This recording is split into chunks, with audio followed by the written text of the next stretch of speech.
Hello, everyone. Thank you so much for joining. This demonstration is meant to focus specifically on the aspects of PEARS that pertains to the Texas SNAP-Ed evaluation framework.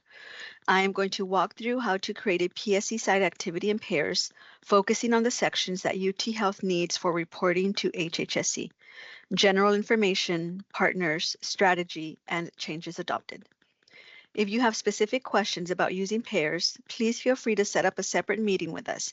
We'd be happy to work through specific issues you may be encountering. The PSE Site Activity module within PEARS tracks policy, systems, and environmental changes at a site. Because the timeline of these projects can be very long, the module is designed to collect bite-sized portions of data spread out over time, sometimes spanning several reporting periods. This module is broken down into several different sections that do not all have to necessarily be filled out for each record every year. And so what is recorded can be spread out across several weeks, months, or even years.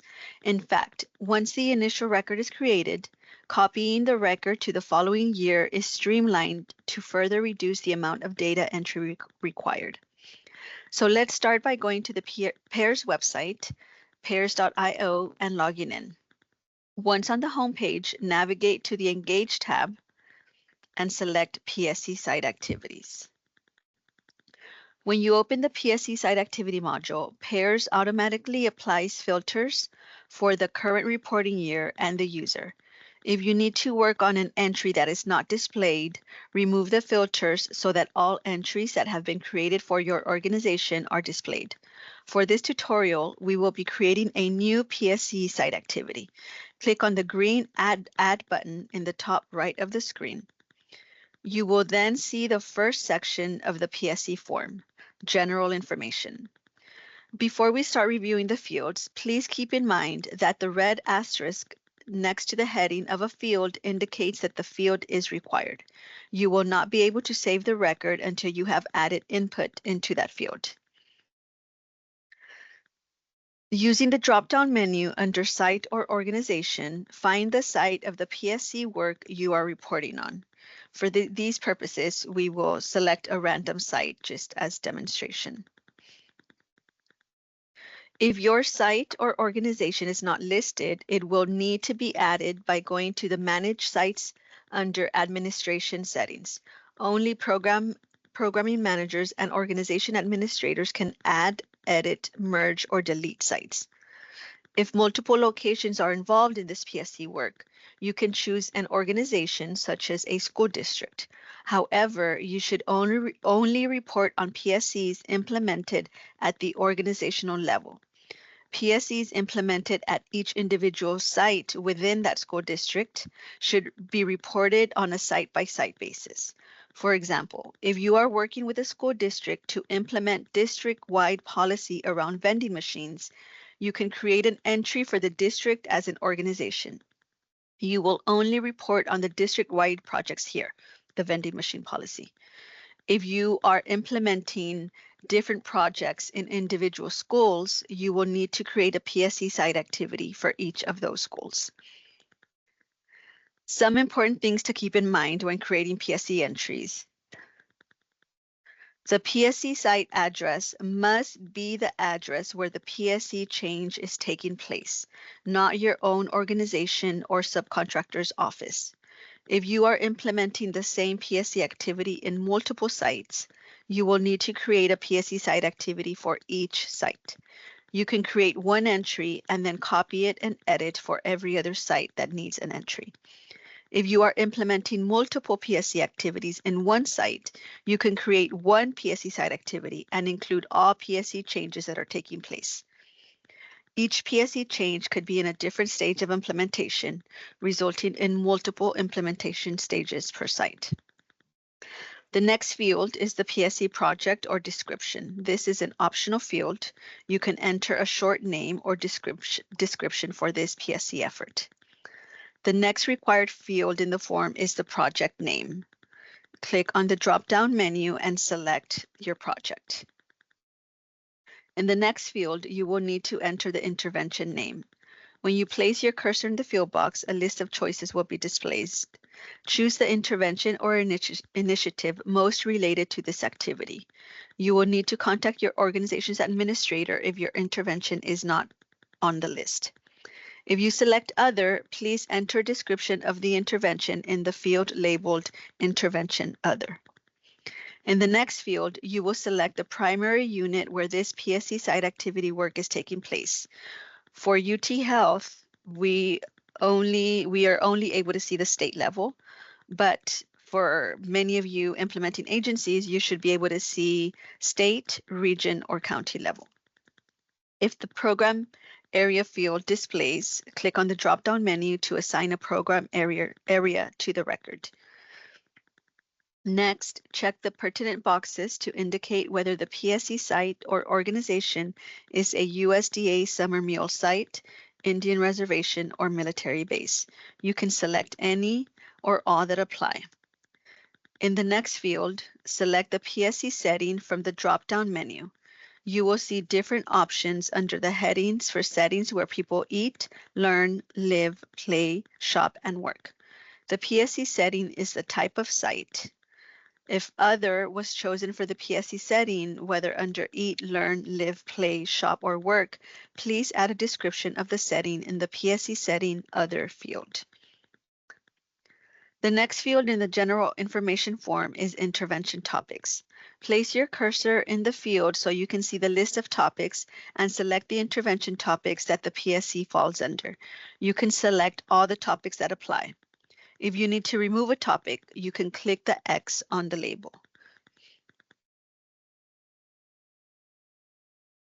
Next, input the reporting year that you first made contact with this site in SNAP-Ed funded work.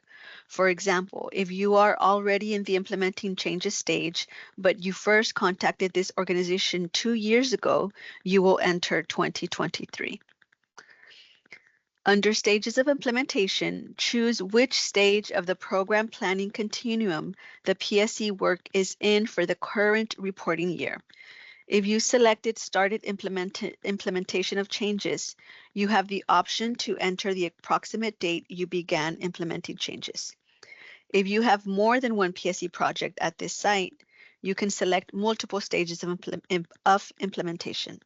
For example, if one project is still in the planning stages, but there's a different one that you just started implementing, you can select both options. PSE work takes place on a continuum. These responses will help us see any changes across the continuum from year to year. You have the option of including any additional descriptions and information that might be relevant for this PSE site activity in the comment section. You can also upload any related files that you'd like to include. To upload files, click on Browse Files, or you can drag and drop files into the gray box. When you are done completing all of the fields, or the required fields at least, click on Save and Continue to move on to the Collaborators section. This is not a section that UTHealth will be analyzing, and it's also not required to move forward. In this section, you will be able to add a collaborator to allow other users to view or edit a record. You can also specify if other users were involved in the work reported in the record and describe their contributions. If you want to add someone as a collaborator, click on the green button, Add Collaborator.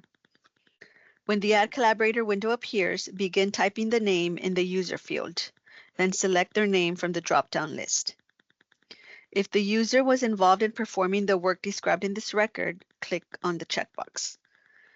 In the Access field, specify if the user will have View Only access or View and Edit access. You have the option of describing the user's contributions in the comment box included. Make sure to click Save to add the user as a collaborator and not the X on the top right of the box. If you need to make changes after adding collaborators, you can click on the Edit icon under the Actions column to make changes or on the X to remove them. Only staff members that have active PEARS accounts can be added. If you do not find the name of the staff member you want to add, they might not have access to PEARS. A user manager or organization administrator can use the Manage Users page to add, edit, or deactivate user accounts. You can find this page by going to Manage Users under Administration. Once you're done adding collaborators, click on Save and Continue to move to the Partners section. Here, you will be able to add partners to track partnerships involved in this PSE effort. To begin reporting partners, click on Add a Partner. In the Partner field, you can begin typing the name of your partner and then select the name from the drop-down list. Since we have not added any partners into our PEARS account, there's nothing to populate there for us to add. So if your partner involved in the PSE work is not listed, you will need to go to the Partnerships module under Engage to add a new record. After adding the partner, you would click on the Contribution drop-down menu to select their contribution to the PSE project. You can select all that apply.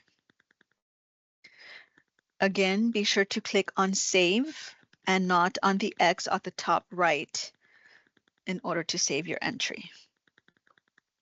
If you need to make changes after adding partners, you can click on the Edit icon under the Actions column to make changes, or on the X icon to remove them. It will look similar to how it did in the previous section, Collaborators. Once all partners have been added, click on Save and Continue to save the page and move on to the Needs, Readiness, and Effectiveness section. This is not a section that we will be analyzing, but as you can see here, it does have a red asterisk, so you will need to add a response to be able to move forward in the module. Determining a site's readiness for change is an important step in implementing SNAP-Ed programs, and this is where you begin your reporting. If you did not conduct any needs, readiness, or effectiveness assessments at this site or organization during the current reporting year, select No. You would then be able to save and continue to go to the next section.